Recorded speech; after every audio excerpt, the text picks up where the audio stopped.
But I think more than anything else, I lost my agency, I lost my voice. So let's talk a little bit more about those personal struggles. So what happened was, after that first few months when I got very ill, as it turns out, what I was getting was the first symptoms. Actually, it wasn't the first, but it was the symptoms that led to my chronic illness diagnosis 13 years later. And so I ended up taking about 5 months off my PhD in total, and I was able to write and get an extension. That happened because I sat down, I spoke to my supervisor, and I think it was very, very clear. In fact, I don't know who instigated that conversation, but I think it was very, very clear that I was struggling.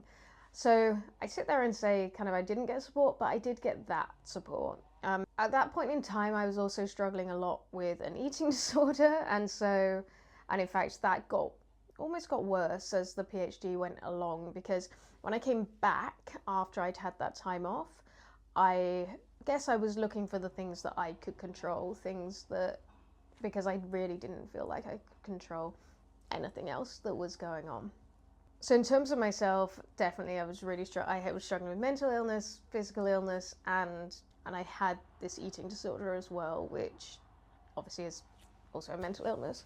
But I think more than anything else, I lost my agency, I lost my voice, and that meant that I wasn't able to be living in alignment with where I wanted to go. Everything felt like so out of place, so lost, so like an out of body experience. That was the whole thing.